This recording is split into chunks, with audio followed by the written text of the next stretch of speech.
इकडे जालन्यामधल्या अंतरवाली सराटीमध्ये ड्रोनद्वारे टेहळणी केली जाते। जरांगेंच्या आंदोलनस्थळासह जरांगेंच्या घरावरती सुद्धा ड्रोनद्वारे सध्या पाहणी केली जाते असा दावा सध्या ग्रामस्थांनी केलेला आहे।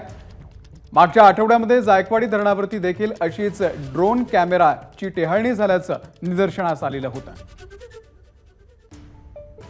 तर जालन्यामधल्या अंतरवाली सराटी येथे ड्रोनद्वारे पाहणी करण्यात आल्याचं दिसून आलेलं आहे। जरांगेंच्या आंदोलनस्थळासह त्यांच्या घरावर देखील ड्रोनद्वारे ही टेहळणी होत असल्याचा ग्रामस्थांनी दावा केलेला आहे। रवी मुंडे आपले प्रतिनिधी या संदर्भातले अपडेट देतील। रवी, नेमकं काय घडतंय? अमोल, काल मध्यरात्री ड्रोनच्या सहाय्याने या ठिकाणी टेहळणी झाल्याचा सरपंचांचं म्हणणं आहे आणि त्यांच्या माहितीनुसार आपल्याला त्यांनी काही फोटोग्राफ्स देखील दिलेले आहेत। मनोज जरांगे मध्यरात्री गच्चीवरून ती पाहणी करतायत आणि चर्चा देखील त्यांच्या कार्यकर्त्यांसोबत करताना दिसत आहेत। खरं तर 8 दिवसापूर्वी जायकवाडीवरती सुद्धा अशाच ड्रोन कॅमेराद्वारे टेहळणी केल्याची माहिती आहे आणि त्या संबंधाने तक्रार देखील झालेली होती।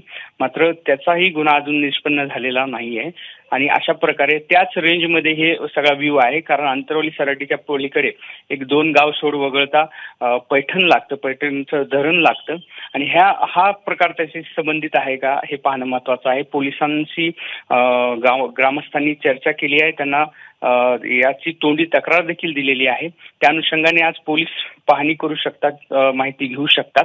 मात्र अंतरवाली सराटी पासून आणि मनोज जरांगे ज्या ठिकाणी सरपंचाच्या घरी मुक्कामी आहेत त्याच घरावरती ही टेहळणी झालेली मध्यरात्रीच्या सुमारास झालेली।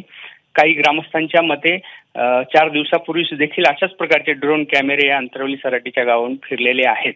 त्या संबंधाने आता पोलिसांशी ते चर्चा करतील आणि या संबंधाने तक्रार नोंदवण्याची शक्यता आहे आणि त्यानंतर खरं कारण आपल्याला कळू शकेल।